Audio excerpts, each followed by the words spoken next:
TCM The Dream World, transforming lives, transforming India, where dreams come true. Come join with us. इस system में बेहतरीन तरीके से काम करते हुए और बेहतरीन उपलब्धि प्राप्त करने वाली माननीय नमिता द्विवेदी जी को मैं आप सब लोगों की जोरदार तालियों के बीच में ससम्मान आमंत्रित करता हूं कि वो आए और अपनी बीती हुई कहानी बताएं, कैसे वो सफल हुई और लोग क्या करें कि वो भी सफल हो जाएं। वो महिलाएं जो घर के अंदर रहती हैं वो क्या करें कि वो सफल हो जाए। तो madam, come on the stage please. Thank you ji sir, thank you सारी टीम की ओर से आपका स्वागत है जी। Thank you.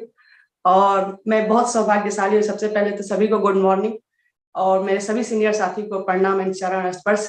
इतना बड़ा मंच पे मुझे बोलने का मौका मिला, ये अपने आप को मैं बहुत ही सौभाग्यशाली समझती हूँ, क्योंकि ये बिजनेस नहीं रहता तो मैं आप लोगों के बीच में नहीं रहती, क्योंकि कोई नहीं जानता कि ये नमिता द्विवेदी है कौन। तो इसलिए सभी को सबसे पहले तो धन्यवाद मुझे इनवाइट करने के लिए। बीपी तिवारी सर को, जो मेरे एक पिता के स्वरूप है, उनको मैं तहे दिल से शुक्रिया अदा कर रही हूँ। और मेरे बहुत छोटी सी और बहुत ही दर्दनाक कहानी है और मैं आप लोगों के बीच में वो रखने जा रही हूँ। जैसे कि सब लोग जानते हैं कि कोई भी लक्ष्य बड़ा नहीं, जीता वही जो डरा नहीं। कोई भी लक्ष्य बड़ा नहीं, जीता वही जो डरा नहीं। तो ये बहुत ही मतलब जिसके अंदर का वो डर निकल जाता है वो हमेशा सक्सेस हो जाता है।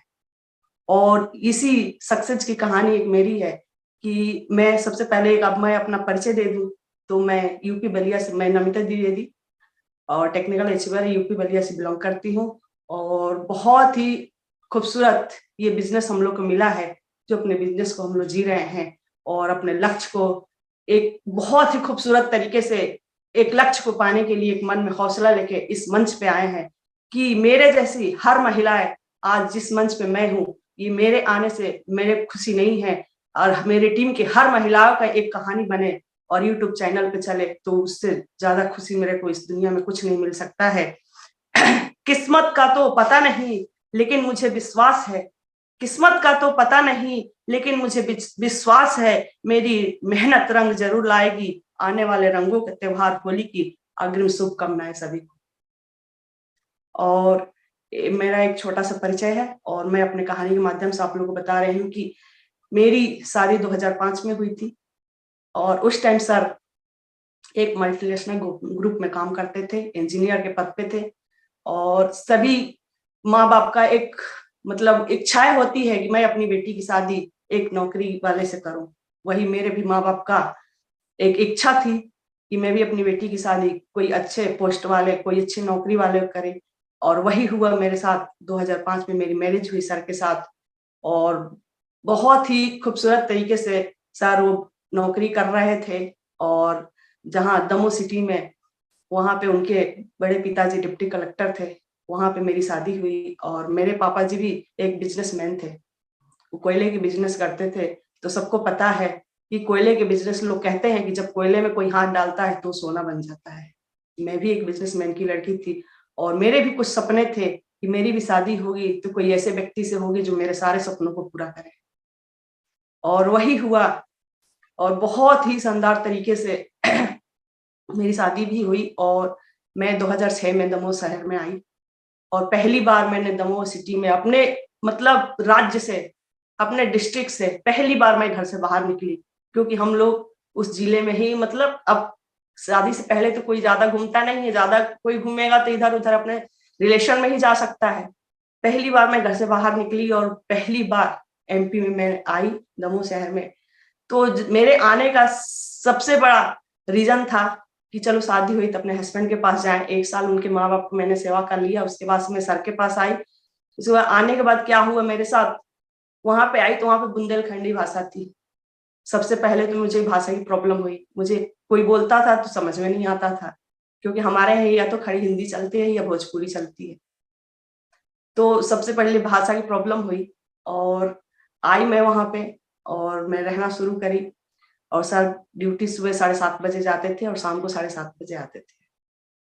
उस टाइम 2006 में मेरे पास कोई साधन नहीं था, ना मेरे घर में टीवी थी, ना मेरे घर में कोई मोबाइल था, ना मेरे घर में कोई ऐसा साधन था जिससे मैं अपना पूरे दिन टाइम पास कर सकूं। लेकिन उस टाइम बहुत ही मतलब एक ऐसा मेरी लाइफ, एक ऐसी लाइफ निकली कि मैं पूरे दिन जब सर चले जाते थे तो रो रो के पूरे दिन शाम कर लेती थी, क्योंकि पहली बार मैं बहुत बड़ी फैमिली से आई थी और पहली बार अकेले अकेले एक कमरे में बंद रहती थी, सुबह 8 बजे से लेकर रात में 8 बजे तक। तो बहुत ही, लेकिन एक मन में था कि मेरा सर एक इंजीनियर की वाइफ हूँ, सर बहुत मल्टीनेशनल ग्रुप में काम करते हैं और हर व्यक्ति का एक मतलब वो रहता है कि किसी के पति नौकरी कर रहा है और बहुत अच्छा नौकरी कर रहा है। तो एक मन में वही था कि चलो आज नहीं तो कल मेरे सारे सपने, मन में एक था कि एक मतलब कि मेरे सपने है और एक इंजीनियर से मेरी शादी हुई तो मेरे सारे सपने पूरे हो जाएंगे। लेकिन ये मेरी भूल थी, क्योंकि सबको पता है कि नौकरी वाले की क्या स्थिति है आज के डेट में, आज के या पहले, या तो हाई स्टैंडर्ड की कोई नौकरी हो तो अपने सपने पूरा कर सकता है, बाकी मिडिल क्लास की नौकरी वाले कोई अपने सपने पूरे नहीं कर सकते हैं। बस वही कर सकते हैं कि दाल रोटी चला सकते हैं और अपने बच्चों के उसी कंपनी के जो स्कूल होते हैं उसी स्कूल में पढ़ा के और 50 साल 58 साल बाद रिटायर होके बड़ी मुश्किल से 2 कमरे के कोई मकान बना सकता है, वो भी बहुत ही कसमकस जिंदगी में। 2 कमरे रिटायरमेंट के बाद कोई व्यक्ति यही करता है कि या तो अपने माँ बाप के विरासत में मिला हुआ जो भी मकान या जो भी जायदाद होती है उसमें आके रहने लगता है, और नहीं तो बहुत ही अपनी जिंदगी को कसमकस करके पूरे साल में 50,000 60,000 रुपए इकट्ठा करके अगर 20 साल इकट्ठा करता है तो बड़ी मुश्किल से 2 कमरे का मकान बना सकता है। और वही हम लोग की भी था स्थिति, लेकिन सर के जो प्लांट में एक 2 कमरे का वो क्वार्टर मिला था, लेकिन क्वार्टर में वो नहीं रहते थे क्योंकि दमोह से 13 किलोमीटर दूर नरसिंहगढ़ था, वहां पे उनकी प्लांट थी, तो डेली अप डाउन दमोह से करते थे। लेकिन मुझे नहीं पता था कि ये दमोह में रहने का रीजन क्या है, दमोह में रहने का रीजन क्या है ये मुझे नहीं पता था। मैं बार बार सर को प्रेरित करती थी कि यहाँ पे हम लोग रहने से अच्छा कि वहां जाके कंपनी के मकान में ही रहे, लेकिन वो हर बार मना कर देते थे। मुझे पता नहीं था कि क्यों मना करते हैं, लेकिन सबसे बड़ा रीजन ये था कि वो नौकरी भी करना चाहते थे प्लस साइड से कुछ और करना चाहते थे, क्योंकि जब से मैंने उनको देखा है कभी भी एक काम नहीं किए हैं, नौकरी के बाद कुछ ना कुछ करते ही रहते थे। ऐसे ही हम लोग की जिंदगी चलती रही। एक दिन ऐसा आया जिसको मैं आज तहे दिल से इस मंच से शुक्रिया अदा करती हूँ, वो है मिसेस साहे जी,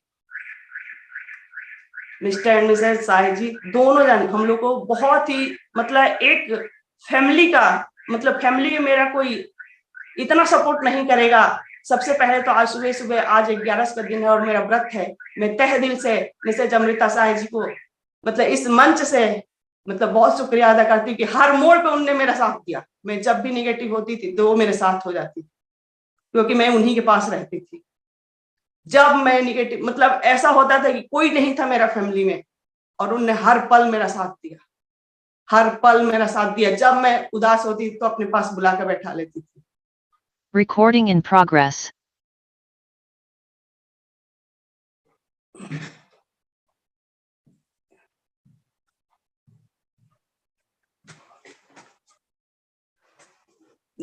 बहुत ही शानदार था। और उस टाइम जब मैं कोशिश करती थी कि मैं सर को मतलब सुबह से शाम हो जाती थी, मेरे पास कोई साधन नहीं था अपनी दिनचर्या को आगे बढ़ाने के लिए, तो मैं मिसेस साह जी के यहाँ बैठ के वो हमेशा मेरे मतलब उत्साह को बढ़ाती थी कि तुम परेशान, मैं जो सोचती थी कि मैं यहाँ दिन भर क्या करूंगी, इससे अच्छा तो मैं अपने घर ही चली जाऊँ मतलब वहां यूपी में। फिर वो कहती अरे तुम्हारी शादी हुई है तो तुम्हें अपने पति के साथ रहना मतलब पड़ेगा ही। लेकिन उस टाइम हम लोग के पास एक बहुत ही शानदार एक खूबसूरत बिजनेस आया जिसका नाम RCM बिजनेस था, और मुझे पता नहीं था, सर तो पहले से ज्वाइन किए थे, लेकिन मैं सोचती थी कि सर ड्यूटी से आते हैं और शाम को 7:30 बजे आते हैं आग रख के और चाय पी के फिर 8-9 बजे निकलता क्या चल क्या रहा है।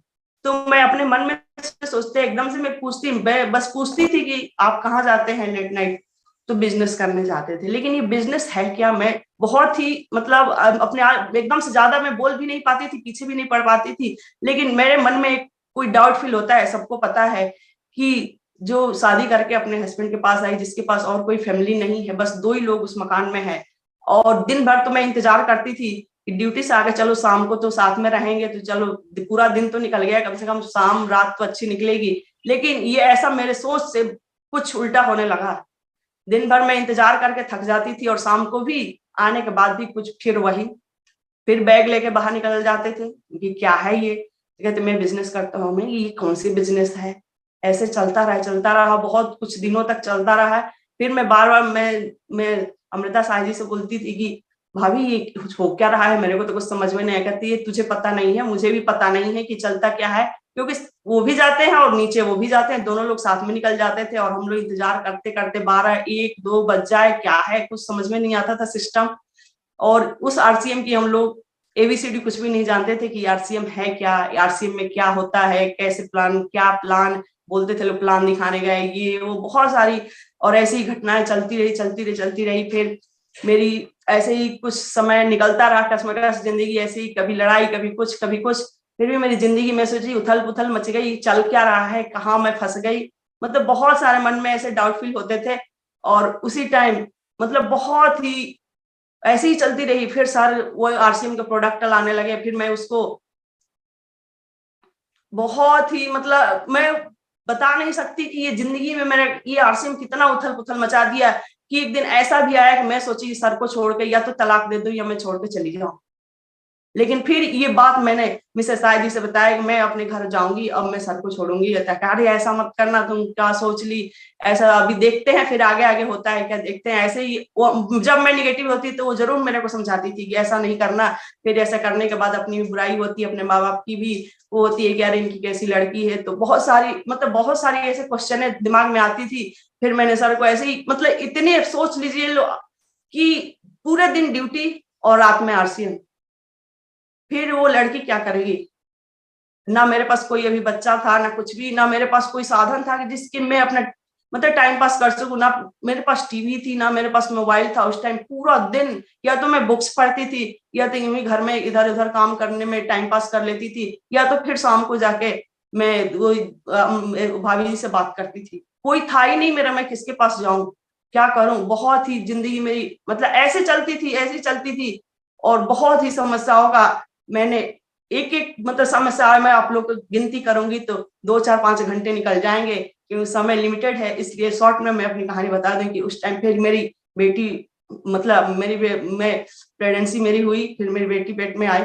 उसके ऐसे ही फिर भी मैं पूरा 9 महीने अकेले ही अपनी पूरी जिंदगी को मैंने निकाल लिया। कोई मेरे को पूछने वाला भी नहीं था कि तुम कैसी हो, क्योंकि मैं देखी थी कि मेरे भाभी लोग को बच्चा, मेरी बड़ी एक भाभी भी थी, तो मैं देखती थी उनको बच्चा, तो बहुत केयर होता था। मेरी मम्मी हम लोग मिलके मतलब बहुत एक मन में उत्साह था, घर में कोई नया मेहमान आएगा तो उसका केयर करना। लेकिन मेरी जिंदगी ऐसी चली कि मेरे मतलब ना आगे ना पीछे कोई केयर करने वाला नहीं था। ऐसे ही चलता रहा। फिर सर की वही रूटीन थी, दिन में ड्यूटी रात में आरसीएम, दिन में ड्यूटी रात में आरसीएम, ऐसे ही चलता। और एक ऐसा समय आया कि जिस दिन मुझे लेबर पेन हुआ, उस दिन सर दमोह सिटी से 15 किलोमीटर दूर आरसीएम का प्लान दिखा रहे थे और घर में कोई नहीं था।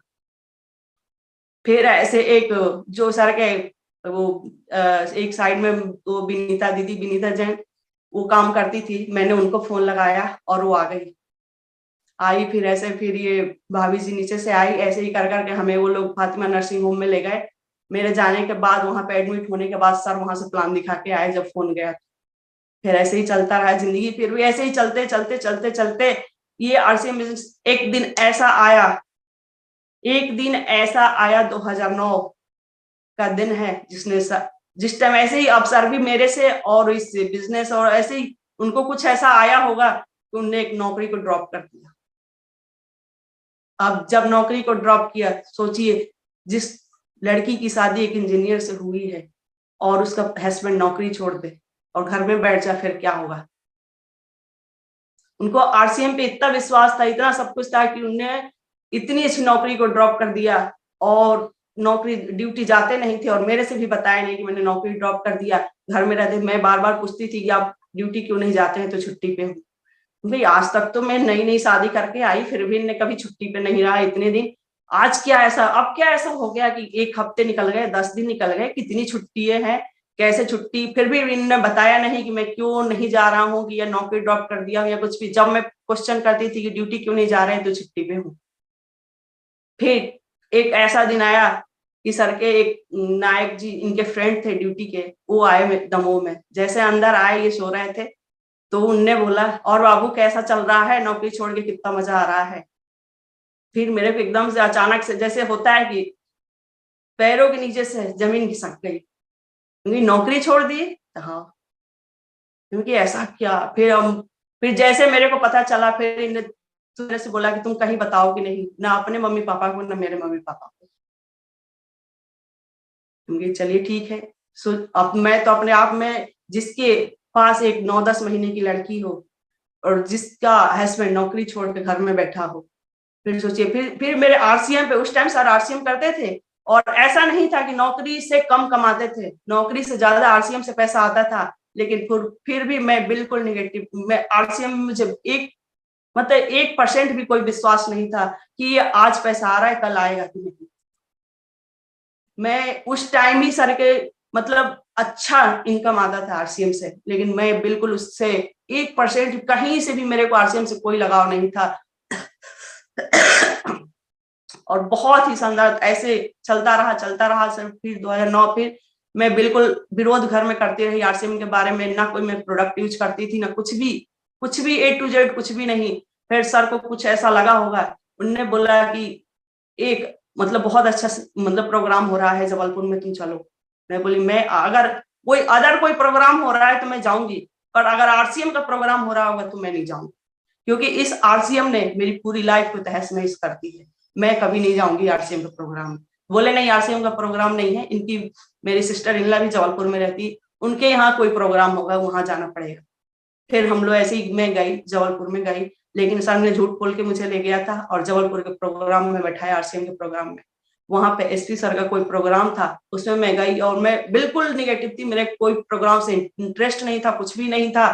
और मैं गई उस प्रोग्राम में, बड़ी मुश्किल से मैं बैठी, मैं बैठना भी नहीं चाहती थी, लेकिन मैं बैठी। और बैठने के बाद जब मैंने देखा कि वहां पे ऐसे ऐसे लोगों को, मतलब ऐसे ऐसे लोग हैं जो कि 50,000, 1,00,000 ऐसे ऐसे इनकम वाले लोग, 25,000, 30,000।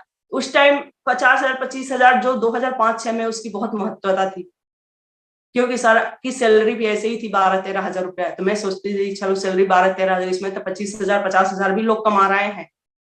फिर थोड़ी सी मेरे मन में ऐसा कुछ हुआ कि चलो ठीक है, जहां तक अब कुछ नहीं है तो ठीक ही है, ऐसा मन में। फिर वहां पे क्या हुआ कि एक सम्मान होने लगा स्टेज पे, वहां पे फूल माला पहनाया गया, वहां पे डीजे वीजे बजने लगा, वहां पे सर का भी उस टाइम राइटी हुई थी, तो सर का भी वहां पे बहुत अच्छा सम्मान हुआ, बहुत सारे लोग ने फूल माला पहनाए।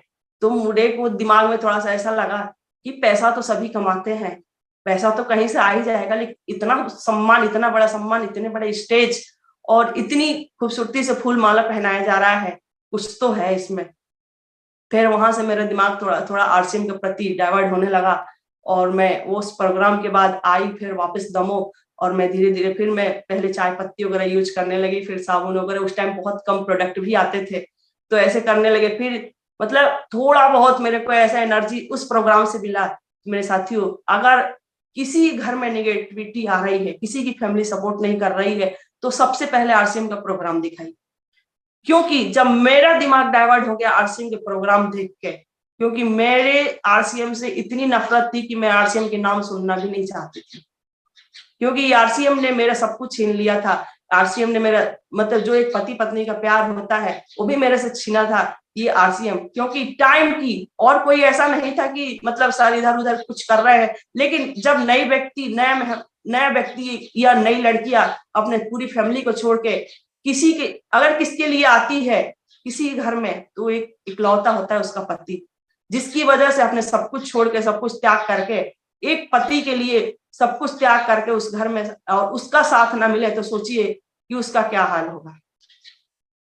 और मैं आप लोग से बता दूं कि कम से कम 3 से 4 साल मेरे को ये नहीं पता था कि मेरी शादी भी हुई, क्योंकि सर के पास बिल्कुल टाइम नहीं होता था। और इसी की वजह से एक टाइम फ्रीडम के चक्कर में सर ने नौकरी को ड्रॉप किया था। और जब ड्रॉप किया, जब मैं पूछने लगी कि क्यों नौकरी ड्रॉप की, तो बोले तुम्हारी वजह से, क्योंकि मैं तुझे टाइम नहीं दे पाता था। क्योंकि अगर मुझे टाइम नहीं दे पाते थे तो आप आरसीएम को छोड़ देते, तो नहीं, आरसीएम को तो मैं कभी नहीं छोड़ सकता हूँ। ऐसी मतलब ऐसे ही आरसीएम से इतना बड़ा एक व्यक्ति को इतना बड़ा लगाव और एक व्यक्ति को, घर में 2 व्यक्ति है और एक व्यक्ति को इतना बड़ा नफरत, ये दोनों चलते रहे। और बहुत ही शानदार ये आरसीएम बिजनेस है और बहुत ही शानदार कि आज मैं उस दिन, अगर वो दिन मैं भूल जाऊं तो आज मैं जानती हूं कि अगर ये आरसीएम नहीं रहता तो मैं आप लोग के सामने नहीं होती। क्योंकि सबको पता है कि एक नौकरी की लाइफ क्या होती है, नौकरी की पहचान नौकरी के उस प्लांट के अंदर, उस ऑफिस के अंदर ही होती है। क्योंकि जो प्लांट में 100, 200, 500 लोग होते हैं वही जानते हैं कि अनूप द्विवेदी मिस्टर नवता द्विवेदी है कौन, बस उतने ही लोग जानते हैं। लेकिन आज ये आरसीएम को बदौलत इतने बड़े मंच पे या इतने बड़े आरसीएम का परिवार में सभी को पता है कि ये नमिता अनूप द्विवेदी होती कौन है, ये है कहाँ की, इनकी परिचय क्या है, ये करते क्या है, सबको पता है। लेकिन मुझे नहीं पता था कि इतना बड़ा प्लेटफॉर्म, इतनी खूबसूरती इस बिजनेस में है कि इस बिजनेस के साथ साथ मान सम्मान ही बहुत, मतलब पैसा तो सभी लोग कमा सकते हैं लेकिन आरसीएम में ये जो सम्मान मिलता है ये कोई नहीं कमा सकता है। आरसीएम मतलब पैसे हर व्यक्ति कमाता, पर पैसे तो कहीं ना कहीं से आदमी अगर इस धरती पे पैदा हुआ है तो कहीं ना कहीं से अगर अपना जीवन, अपनी रोजी रोटी, अपने बच्चों का पालन पोषण, अपना खुद का पालन पोषण कहीं ना किसी भी तरीके से पैसा कमाए, चाहे वो गलत तरीके से या सही तरीके से, पैसा तो हर व्यक्ति कमा सकता है लेकिन जो ये सम्मान मिलता है वो कोई नहीं कमा सकता।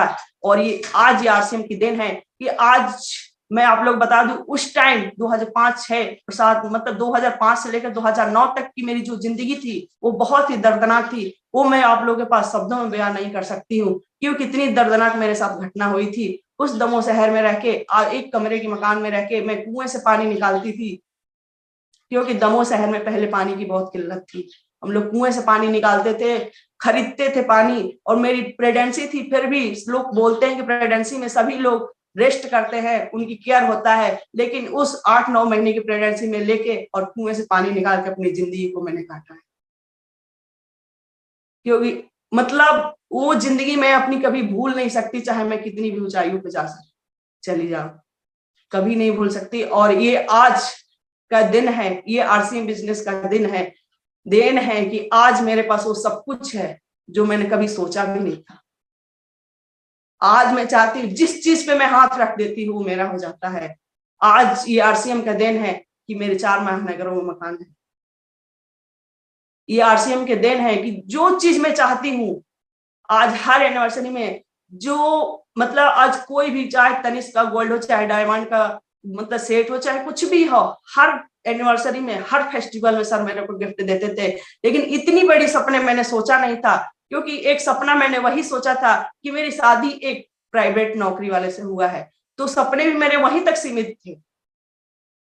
मैं लोग हमारे गांव में कहावत कहते हैं कि जितनी बड़ी चद्दर हो उतने ही पैर फैलाना चाहिए। मैंने भी पैर उतना ही फैलाया था जितने मेरे चद्दर थे। मैंने भी सपना वहीं तक देखा था जितनी मेरी औकात थी। लेकिन आज वो उतनी बड़ी, कहीं तक मैं अपने पैर फैला सकूं उसकी कोई लिमिटेड नहीं है क्योंकि ये आरसीएम का देन है कि जो मैं चाहती हूँ वो मुझे मिल जाता है। जिस चीज पे हाथ रखती हूँ मुझे मिल जाता है। और सबसे पहले तो मैं इस आरसीएम का स्वरूप, जो आरसीएम का नींव रखा, जो हर महिलाओं को सक्सेस की कहानी, जो हर महिलाओं को आगे लाने के लिए ये जो महिला सशक्तिकरण का अभियान छिड़ा है, सबसे पहले तो टीसी छावड़ा, बीसी छावड़ा, केसी छावड़ा सर को तहे दिल से नमन करती हूँ कि आज ये बिजनेस नहीं लाए रहते तो आज कोई महिलाओं का पहचान नहीं बनता। हर महिलाओं का पहचान उसी किचन के अंदर दब के रह जाता। आज मैं भी एजुकेटेड हूँ, मैं भी पोस्ट ग्रेजुएटेड, मेरे पास भी बहुत सारे डिप्लोमा है। मैं पीजीडीसीए भी करी हूँ, मैं आयुर्वेद का भी डिप्लोमा कर रखी हूँ, मैं मतलब पटवारी की हर चीज की मैंने तैयारी कर रखी हूँ। लेकिन सारे डिप्लोमा मेरे तकिए के नीचे दब के रह गए। कोई भी डिप्लोमा मेरे काम में नहीं आया, कुछ भी काम में नहीं आया। तो मैं सारी महिलाओं को बस एक मैसेज देना चाहती हूँ कि जो भी अपना खाली टाइम हो, जो भी अपना खाली टाइम हो, आधे घंटे, 1 घंटे, जो भी बच रहा है, शाम टाइम में हर महिलाएं फ्री होती है।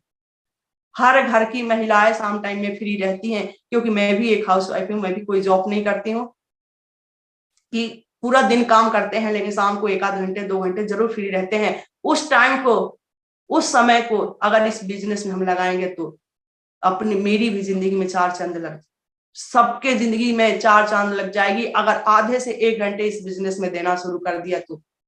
बहुत ही शानदार ये बिजनेस है और बहुत ही शानदार मतलब ये मौका है अपने। सबसे पहले तो हम लोग को ये जूम आया तो धूम मचा दिया कि हर महिलाओं का एक पहचान बन गया, हर महिला एक दूसरे को जानने लगी। इस जूम के आने से सबके मतलब बहुत फिजिकल मीटिंग में बहुत कम लोग जा पाते थे, हम लोग भी बहुत कम जाते थे, लेकिन अपने पास ऐसा साधन है कि हर दिन मीटिंग में जा सकते हैं, हर दिन अपने नई एनर्जी को अपने बढ़ा सकते हैं। जब जब निगेटिव होंगे तब तक इस जूम के माध्यम से हम अपने आप को एक सक्सेस कहानी बना सकते हैं। तो बहुत ही शानदार ये मौका है और बहुत ही शानदार हर महिलाओं के लिए है कि अपने पहचान बनाइए। कब तक अपने इस पहचान को उस किचन में दबा के रखेंगी? कब तक अपने बाप के नाम से जानी जाएंगी? कब तक अपने पति के रूप में जानी जाएंगी? कब तक अपने बच्चों के नाम से जानी जाएंगी? हर महिलाओं को अपना एक पहचान बनाना चाहिए, क्योंकि पता है कि एक हाउसवाइफ को की जिंदगी क्या होती है। उसकी ना कोई नाम होता है, ना कोई पहचान होता है, फिर भी करना 24 घंटा काम होता है। कोई पहचान नहीं होती एक हाउसवाइफ की, कोई पहचान नहीं, कोई पहचान नहीं। तो अपने सबसे पहले अपने पहचान को बनाने के लिए इस बिजनेस में आइए, क्योंकि पैसा तो आप कहीं से ना कहीं से कमा भी लेंगी, लेकिन पहचान नहीं कमा पाएंगे। तो अपने पहचान बनाने के लिए इस बिजनेस में आना पड़ेगा, क्योंकि जैसे मैं सक्सेस हुई, जैसे मेरे को सभी लोग जानते हैं, वैसे आपको सभी को सब लोग पहचानने लगे कि ये व्यक्ति है कौन।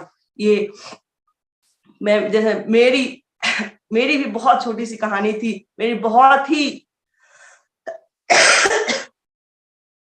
बहुत ही दर्दनाक कहानी थी, लेकिन वो कहानी मैं आप लोगों के बीच में मैं रख नहीं पाऊंगी। मैंने जितना भी अपनी कहानी बताया वो मैंने अपने दिल से निकाला हुआ कहानी बताया, क्योंकि हर सक्सेस व्यक्ति के पास, जैसे लोग बोलते हैं कि हर सक्सेस व्यक्ति के मतलब पीछे एक पत्नी का हाथ होता है।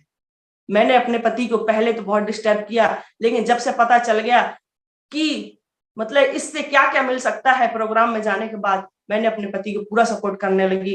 क्योंकि अगर मैं सपोर्ट नहीं करती, जिसकी फैमिली में जिसकी पत्नी सपोर्ट नहीं करती, वो पति कभी आगे नहीं बढ़ सकता है। चाहे बिजनेस हो, चाहे घर में कोई काम हो, चाहे मतलब कुछ भी अगर पति करने जाए, अगर उसकी पत्नी ने, बाहर वाले कितना भी टांग खींचेंगे तो उसको कोई फर्क नहीं पड़ता है, लेकिन पत्नी अगर घर में कोई भी विरोध करे, कोई भी, तो पति कभी सक्सेस नहीं हो सकता है। क्योंकि सबको पता है कि एक पहिए की गाड़ी बस सर्कस में ही चलती है, रियल लाइफ में कभी नहीं चलती है। इसलिए 2 पहिए गाड़ी ही रोड पे चलती है, अच्छी लगती है। तो सब लोग अपने, जो भी आज इस मंच पे अगर कोई लेडीज बैठी है तो अपने पति के जरूर सपोर्ट करे, अगर कोई पति बैठा है तो अपने पत्नी की जरूर सपोर्ट करे, क्योंकि अगर दोनों में एक दूसरे की भावना सपोर्ट करने की होगी तो हर व्यक्ति सक्सेस हो सकता है। उसकी कोई मायने नहीं रखता है कि मतलब बाहर वाले क्या कह रहे हैं, क्योंकि बाहर वालों की आदत होती है टांग खींचना।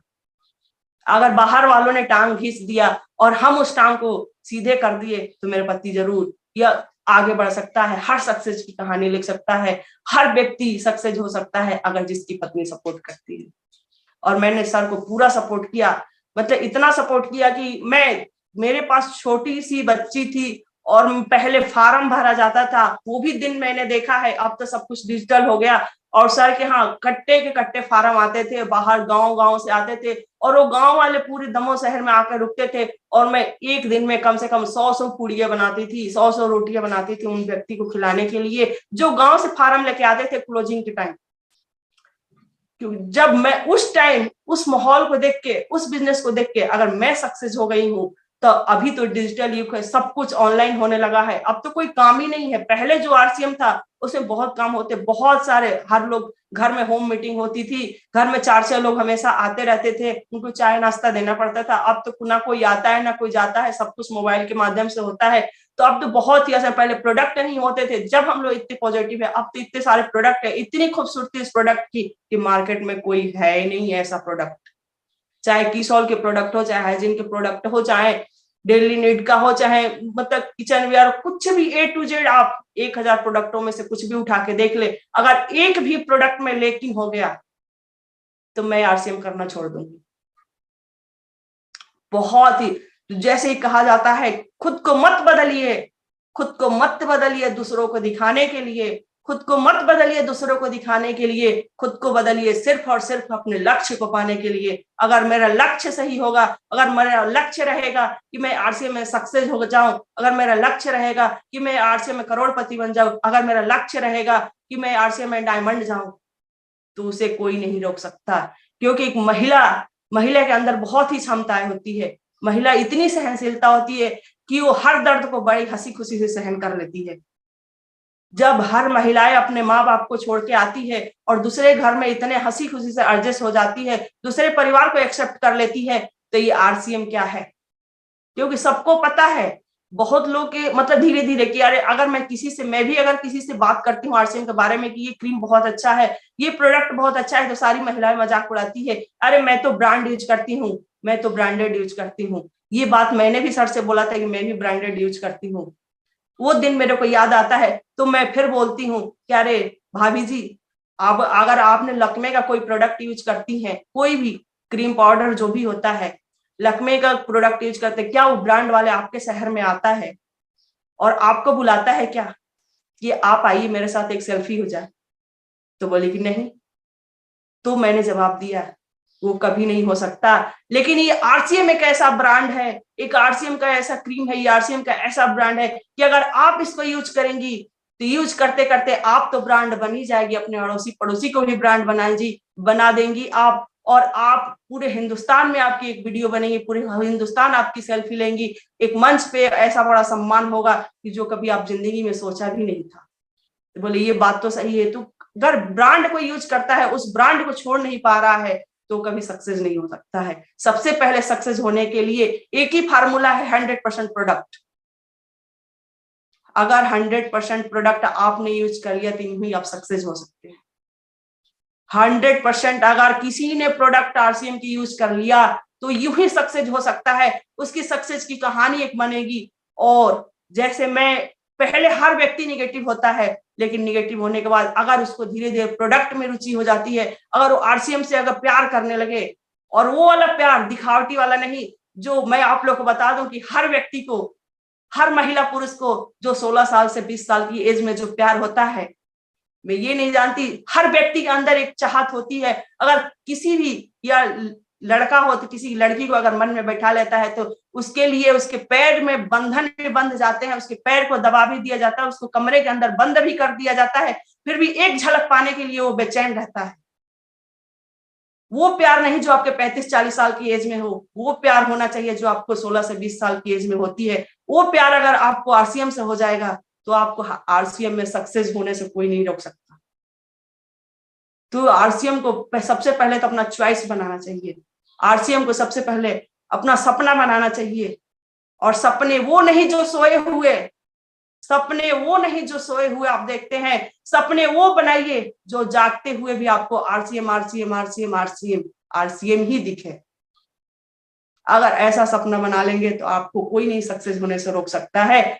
और ये आरसीएम ऐसा है कि आरसीएम आपको वो सब कुछ दे सकता है, आरसीएम आपको वो सब कुछ दे सकता है जिसके आप हकदार हैं।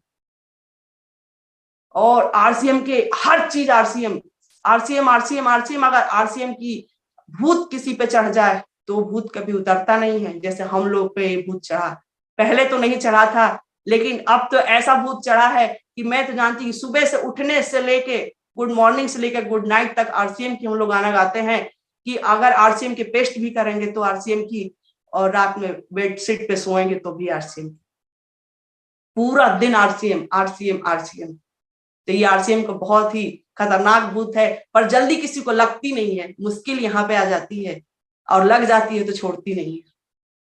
तो ये आरसीएम के भूत बहुत ही शानदार है और बहुत ही लाजवाब है। ये आरसीएम बहुत सब कुछ दे सकता है। मैं सारी महिलाओं से यही मैसेज देना चाहती हूँ कि बहुत ही शानदार ये बिजनेस है और बहुत ही शानदार ये स्टोरी है और बहुत ही शानदार, मतलब बहुत कुछ। अगर स्टोरी में ज्यादा लंबा नहीं बताऊंगी आप लोग के, क्योंकि समय का बहुत ही वो है, तो मेरी लंबी स्टोरी नहीं है। और अभी फिर से कभी मौका मिलेगा तो आप लोगों की बहुत लंबी मेरी स्टोरी और कुछ जानकारियां मिलेगी। और बहुत ही शानदार ये मौका मिला है और सभी को सबसे पहले अपने सारे ग्रेट गुरुओं को मैं तहे दिल से नमन करती हूँ, तहे दिल से शुक्रिया करती हूँ कि इतने बड़े मंच पे मुझे बोलने का मौका दिया।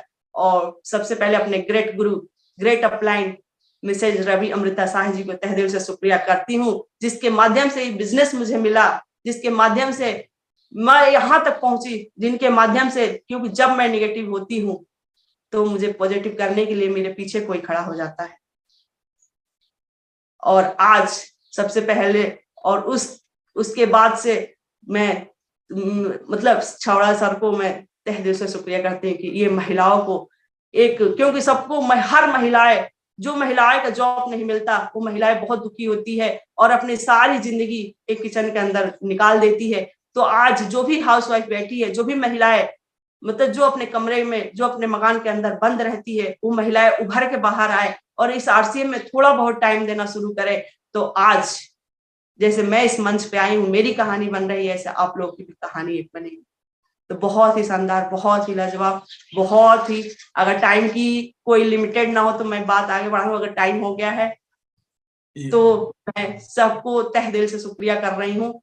और मैं अपने पति को भी सब तहे दिल से शुक्रिया कर रही हूँ, तो मेरा पूरा सपोर्ट किए और मेरा पूरा साथ दिए। और पहले हम लोग निगेटिव थे, पहले हम लोग में मतलब वो चलती थी, लेकिन आज हम लोग एक बिंदास लाइफ और ये आरसीएम का दिया हुआ सब कुछ है मेरे पास कि जहां जहां हम लोग ऐसे टूर, ऐसा मतलब आज हम लोग चंडीगढ़ गए, वहां पे भी बहुत मजा आया, बॉम्बे गए, वहां पे भी बहुत मजा आया।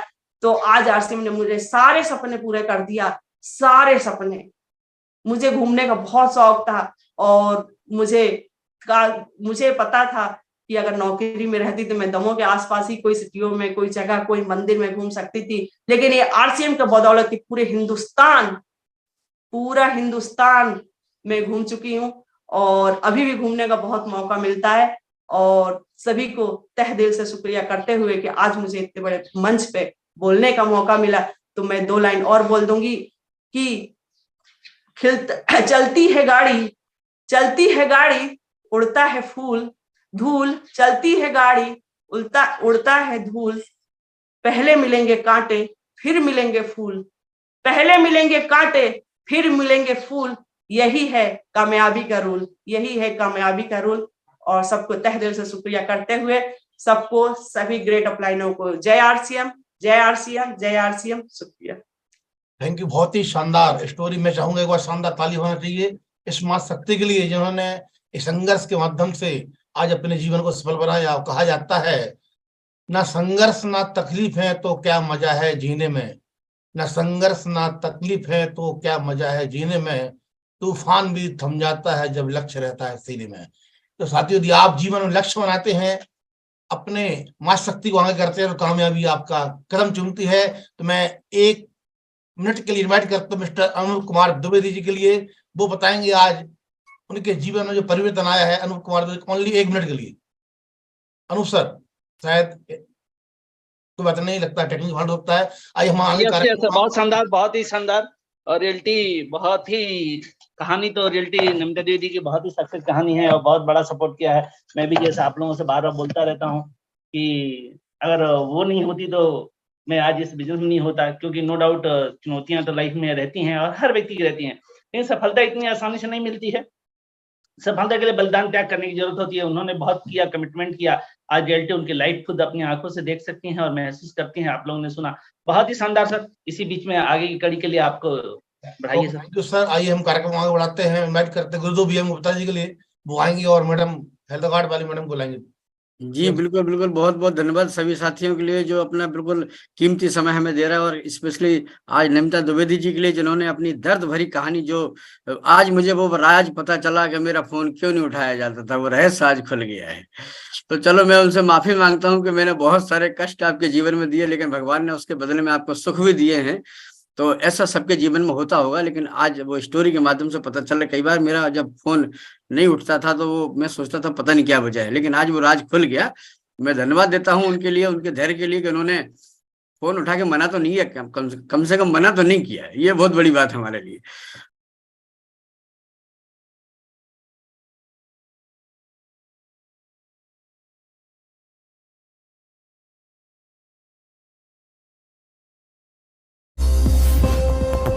RCM, the dream world, transforming lives, transforming India, where dreams come true. Come join